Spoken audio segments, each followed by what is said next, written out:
¿Qué tal? Soy Florencia Faraone. Voy a proyectar el final que armé para interacciones sociales. Bueno, lo que yo hice fue un esquema en donde integro todos los ejes que estuvimos viendo durante el año en la cátedra y en relación se utilizaron todos los marcos teóricos, es decir, todos los autores que trabajamos, que están puestos en diferentes contextos que se van a ir relacionándose entre sí. Todos los ejes están relacionados, como dije, entre sí y ninguno se da de forma aislada. Los siguientes conceptos que se van a ver dan cuenta de un sujeto en sus múltiples dimensiones de crecimiento, ya sea cognitivo, emocional, socioperceptivo, vincular y social. Entendiendo como centro el sujeto con discapacidad visto desde un modelo social actual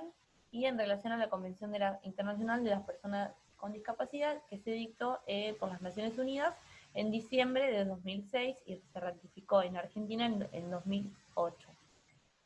Bueno, este modelo social entiende a la persona con discapacidad en relación con el contexto y la interacción con este, y en ese sentido, al interactuar con este contexto, se generan estas barreras que hacen que no pueda hacer valer sus derechos y en igual de condiciones con el resto. Bien, entonces esta construcción va a ser social, no solamente individual como sería un modelo, el modelo médico. Bueno, las representaciones sociales que vamos haciendo de las personas con discapacidad muchas veces se dan desde un modelo médico que encuadran estereotipos, prejuicios y discriminaciones que generan en la persona con discapacidad un impacto negativo. Esto además va a tener en cuenta cómo la persona se termina relacionando después con el contexto, mediante su imagen interior que se genera ya que vive todo este tipo de vivencias negativas. Bueno, en base a esto tenemos que tener en cuenta el rol que tenemos como docente, como educador, desde una enseñanza, teniendo en cuenta estas representaciones sociales, estas esferas de construcción como docentes, ya sea en nuestra formación y luego ejerciendo, va a haber esta formación en estas esferas, va a ser primero subjetiva, propia, es decir, la representación que yo tengo, la imagen mental que tengo sobre esa persona, sobre ese sujeto con discapacidad, intersubjetiva, es decir, entre pares, entre estas reflexiones y diálogos que se encuentran, voy construyendo, y transsubjetiva, es decir, cómo yo lo llevo adelante, cómo yo expongo esas representaciones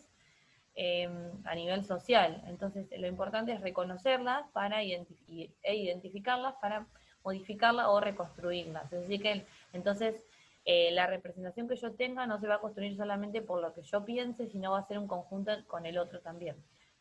Bueno, luego la socialización e integración de los sujetos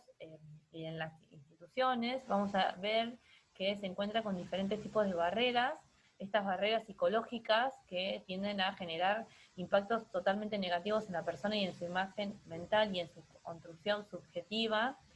Estas barreras psicológicas van a ser en la persona con discapacidad, se da en la familia y se da en la comunidad. Todas van a tener consigo, van a traer impactos negativos y van a generar en la construcción, como se decía, subjetiva de la persona, una imagen totalmente desvalorizada propia como sujeto. Bueno, luego desde una perspectiva histórico-cultural deberíamos pensar los planos, ¿sí? Estos tópicos del tiempo, y podemos recalcar acá la construcción cotidiana, que es este plano que se da cotidianamente y que afecta a múltiples factores y conceptos.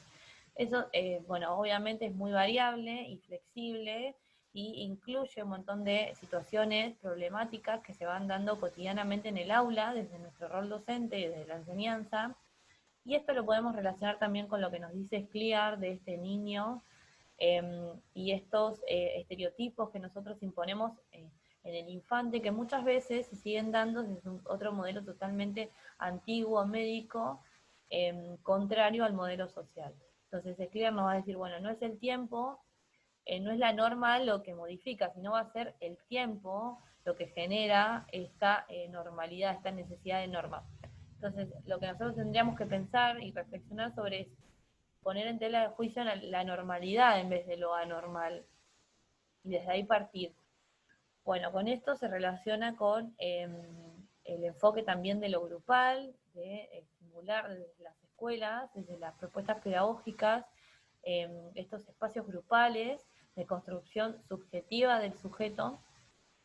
Bueno, y en base a esto, después con la constitución de vínculos, podemos mencionar el crecimiento que se da en la persona con discapacidad, que no es un crecimiento solamente físico, sino psíquico, es un proceso de ambos conceptos que se da en la persona con discapacidad. Este crecimiento no se va a dar de forma sencilla ni lineal en todos los casos, sino que atraviesa, obviamente se hace desde el nacimiento hasta la muerte de la persona, y se va a dar, es un proceso que es cambiante, que en algunos casos se va a dar de manera positiva y en otros casos se va a dar de manera con algunos conflictos mediante su crecimiento. Dentro de este crecimiento de la persona con discapacidad va a atravesar diferentes dificultades en relación, por ejemplo, a la familia, en lo que es el acercamiento real del hijo, es decir, la familia tiene un pensamiento y una imaginación sobre lo que espera de ese hijo. Cuando ese hijo no se acerca a su expectativa, obviamente genera un sentimiento en muchas ocasiones de rechazo y de negación sobre ese hijo, y eso va a generar una frustración y un impacto totalmente negativo, como hablábamos anteriormente, sobre la imagen mental subjetiva que se va a crear ese mismo niño al no ser reconocido sobre ese par, ya que crece en el contexto en el que está inmerso socialmente. Por eso hablamos de un modelo social. Bueno, podemos mencionar también el sentimiento de la intimidad, al no ser reconocido, al no ser visto como un sujeto pensante y deseante, y no tener un espacio propio y el visto por el otro, no se le da un espacio, se va a dificultar lo que es este sentimiento, esta construcción de intimidad, que va a generar además que se dificulte esta incorporación de la privacidad propia del ser humano. Bueno, con esto podemos relacionar otros conceptos como sería la independencia, este crecimiento, ¿no? El que se da entre la familia que no permite que el hijo crezca y cuesta este proceso conflictivo que se da en un crecimiento. Bueno, aceptación y reconocimiento del crecimiento y de la intimidad, era lo que decíamos anteriormente, es reconocer que la persona con discapacidad tiene derechos iguales a al resto de las personas hacer uso de su sexualidad, y no solamente entendiendo la sexualidad a lo que es el uso de la genitalidad, sino solamente a lo que refiere también a emociones, sentimientos, gustos, preferencias, como decíamos, identificarse como un sujeto que piensa y que desea. En este sentido también podemos relacionar en este crecimiento tan conflictivo el proceso de la adolescencia y la importancia de la familia en el acompañamiento de este proceso. La familia tiene que habilitar que esta persona el sujeto con discapacidad en este caso, habilitar al crecimiento, pero a la vez no abandonar este acompañamiento. Muchas veces se da que la familia no habilita este crecimiento, no suelta a ese niño que pasa a ser adolescente, y eso genera obviamente mucho impacto negativo en la persona, como por ejemplo miedos y la relación que se va a dar en el contexto. En relación a una vez superada la adolescencia, lo que podríamos decir las relaciones vinculares, podríamos relacionar el último eje en el mundo del trabajo, como decíamos, esta construcción subjetiva, esta imagen consciente que la persona se va a ir creando, propia, se va a relacionar aparte con esta orientación vocacional que se establece también en la Convención Internacional de las Personas con Discapacidad. Lo que refiere esta orientación apunta a trabajar sobre la elaboración psíquica de la persona con discapacidad y se dirige a estructurar un espacio mediante el cual puedan desarrollarse todas las técnicas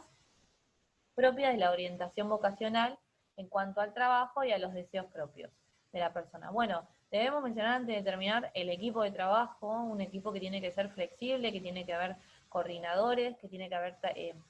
profesionales que intervengan en planear este tipo de proyectos para llevarse adelante, y para finalizar, decirlo de la autodeterminación, que refiere la autodeterminación que prefiere al desarrollo de ser agente causal de su propia vida, ¿sí? De tener autonomía propia eh, en relación a la libertad y al contexto en el cual se están inmersos la persona con discapacidad. Todo esto tenemos que tener en cuenta, relacionarlo con, siempre viéndolo desde el rol que hacemos nosotros, del rol educativo para la persona con discapacidad.